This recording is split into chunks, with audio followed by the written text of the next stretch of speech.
Olá pessoal, tudo bem? Sejam muito bem-vindos a mais um vídeo aqui no canal. E como você já deve ter visto aqui no título, o vídeo de hoje é para contar como eu descobri que eu sou celíaca. Se você não me conhece, meu nome é Mariana, eu sou nutricionista e esse aqui é mais um meio de eu propagar informações de valor que possa agregar no seu dia a dia. Então, se você não é inscrito no canal, já se inscreve, deixa o seu joinha e se gostar do conteúdo, já compartilha com aquele amigo, com aquela parente que acha que tem alguma doença autoimune. Bom, gente, como eu disse no começo do vídeo, eu vim aqui hoje para contar para vocês como eu descobri que eu sou celíaca. E já vou resumir falando que não foi fácil, foi demorado e no fim, quem descobriu fui eu por conta própria. Bom, se você é celíaco, você deve estar entendendo um pouquinho do que vai acontecer aqui nesse vídeo. Mas se você não é, caiu de paraquedas, não sabe nem o que é doença celíaca, eu vou fazer um resumo para você.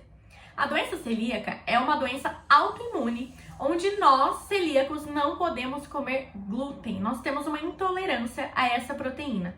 E essa proteína, ela é encontrada no trigo, na cevada, no centeio e também pode ser encontrada na aveia por conta de contaminação cruzada, que é quando o processamento dela acontece no mesmo local, na mesma esteira, de processamento de trigo, centeio e cevada.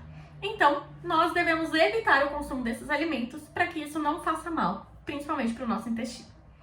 Bom, então aí você me pergunta, Mari, que história é essa? Como que você descobriu, então, por conta que você era celíaca?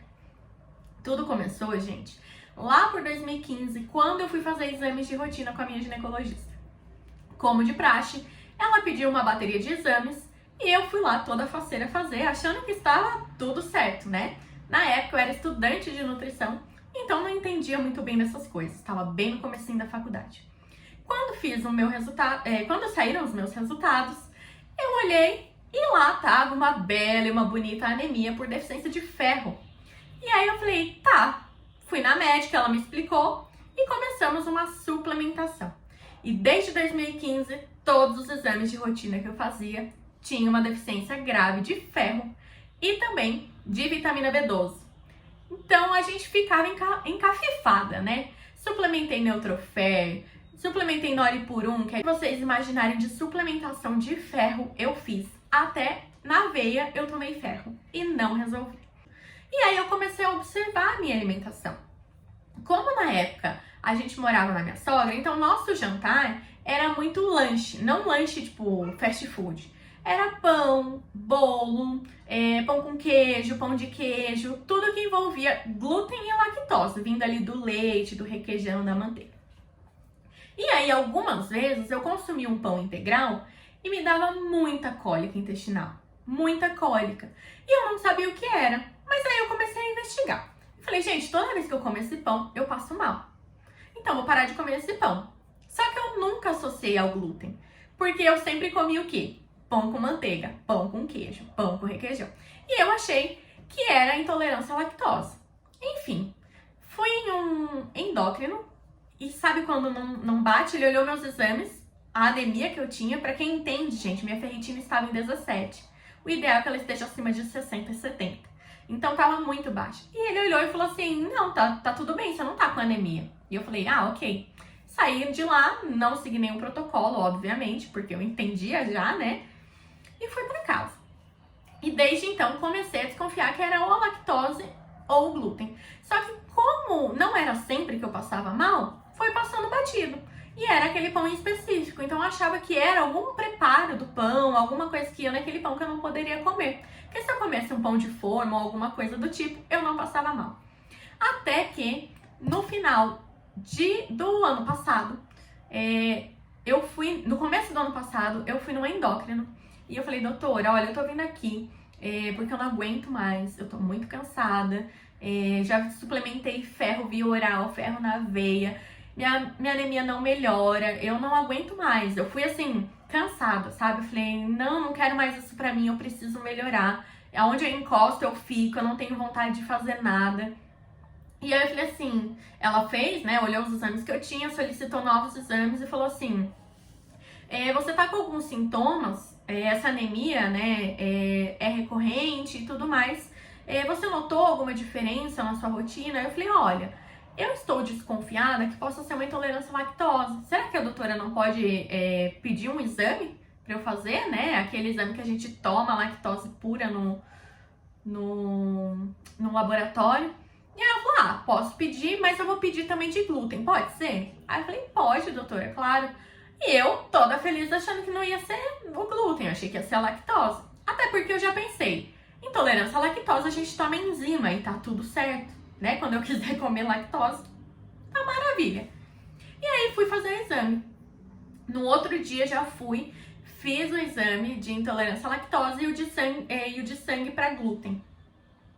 E aí, eu tomando a lactose, o técnico de enfermagem que estava fazendo a coleta do sangue, porque é a cada meia hora, 1 hora e 2 horas a coleta, chegou na metade do exame e falou assim, você tá se sentindo bem?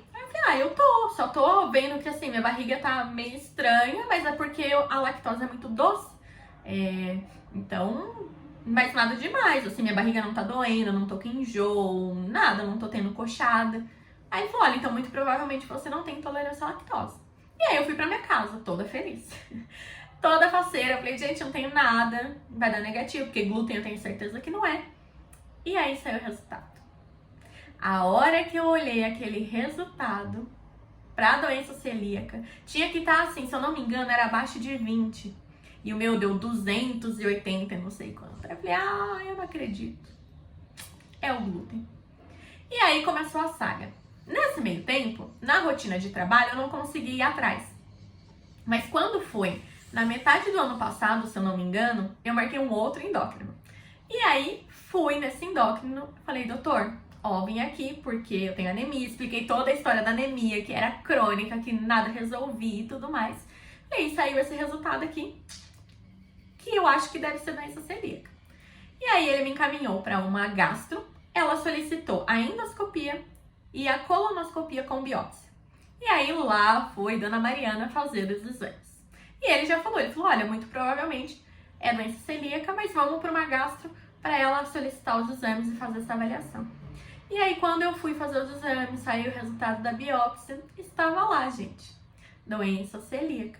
O meu intestino todo atrofiado. Porque para quem não sabe, o que acontece numa doença celíaca? Nós temos no nosso intestino microvilosidades, que fazem a absorção dos nutrientes. Então eu sempre brinco que as microvilosidades, elas parecem luvinhas. Ficam os dedinhos assim, absorvendo o nutriente que entra. Só que quando a gente tem alguma alergia alimentar, pode ser a lactose, glúten, enfim, essas microvilosidades, se a gente continua comendo, elas vão atrofiando. E aí elas ficam achatadinhas e inflamadas. E as minhas estavam desse jeito, todas achatadinhas. E pela biópsia é possível ver, pela foto da endoscopia, é possível ver elas todas achatadinhas. E aí, gente, começou a fazer sentido todos os sintomas que eu tinha. E você deve estar se perguntando, mas Mari, quais os sintomas você tinha? A anemia constante, estufamento. Então, minha barriga, quando eu como glúten, parece que eu tô gestante. Então, eu até brinco com meu marido, preciso ir no supermercado, preciso pagar alguma conta na lotérica, porque a barriga fica super distendida. Além da cólica intestinal, também episódios de constipação. Então, tem gente que tem diarreia e tem pessoas que têm constipação. No meu caso, era constipação. Além disso, pode dar dor abdominal, dano, né, na parede intestinal, que eu já tinha também. E em casos a longo prazo, que a pessoa não se cuida ou não descobre que tem, pode levar a câncer de intestino e também infertilidade. Então, tudo isso pode estar envolvido com uma doença autoimune quando a gente não cuida, né? E aí descobri, e o que eu tenho que fazer agora? Qual é a parte do tratamento, né? O tratamento, ele é feito zerando o glúten da alimentação. Gente, não é fácil, porque ali o diagnóstico foi feito por imagem e por sangue. E aí, se fosse a lactose, era o que eu falei pra vocês. Toma a lactase, que vende em farmácia hoje em dia, e consome um alimento com lactose e não vai te fazer tanto mal. Faz um pouquinho, mas não tanto quanto se você não consumir. O glúten não tem. Não tem medicação, não tem enzima e o único tratamento possível é ficar sem comer glúten, que é o mais complicado. Imagine você ficar sem comer o pão quentinho, um pão francês, Você vai no aniversário, não pode comer coxinha, não pode comer bolo, né? Tem que cuidar em restaurantes, porque muitas vezes esse glúten vai para o alimento por contaminação cruzada. Então, por exemplo, eu vou no restaurante de massas, só que eu não posso comer o glúten que tem na massa, eu vou pedir um risoto. Só que é feito na mesma cozinha, usando a panela ali que no outro dia foi cozinhado um macarrão. Então, tudo isso a gente tem que ter cuidado, porque não é tranquilo, né? O nosso intestino, ele fica super inflamado, não absorve nutrientes e com isso a gente pode ter várias deficiências nutricionais. E aí, pessoal, o que acontece? Essa doença, ela não tem cura, é uma doença autoimune, mas ela tem um controle. Então, com o passar do tempo, quanto mais você ficar sem consumir glúten, melhor vai ser para a sua saúde, para o seu intestino. As vilosidades, elas vão melhorando, elas vão ficando mais saudáveis. E também com a parte nutricional, a gente consegue iniciar alguma suplementação, fazer a tua alimentação de forma que ela não tenha glúten e que você consiga melhorar o seu quadro de doença celíaca. Então, pessoal, se você tem algum desses sintomas que eu comentei anteriormente aqui no vídeo e desconfia de alguma alergia ou intolerância alimentar, eu sugiro que você procure seu médico ou seu nutricionista e inicie uma investigação, né? E é muito importante falar que se você desconfia de uma doença celíaca, ou seja, uma intolerância ao glúten, não pare de comer glúten antes de investigar. Porque se você precisar fazer uma endoscopia ou uma colonoscopia e precisar da biópsia, se você não estiver consumindo glúten, não vai acusar a doença celíaca no seu exame, porque você já vai estar retirando isso da tua alimentação. Então eu sugiro que se você desconfia, continue consumindo os alimentos normalmente que você já vem consumindo, não mude a sua alimentação. Procure um endocrinologista ou um gastro, que eu oriento os dois, porque é um acompanhamento muito bom fazer com os dois profissionais. E também pode comentar com a sua nutricionista, se você já passa em consulta nutricional, que você está desconfiando para que ela possa ir fazendo alguns ajustes, mas não deixar de consumir, tá? Então, depois, se você fizer o exame e realmente constatar uma doença celíaca, aí você procura sua Nutri e fala: Nutri, deu doença celíaca, o médico já me deu o diagnóstico e agora eu preciso parar de comer glúten, tá bom? Então, pessoal, se você gostou desse vídeo, deixe seu joinha, se inscreve no canal e deixa aqui nos comentários qual é o próximo vídeo que eu vou trazer aqui pra vocês. Tchau, tchau, até o próximo vídeo.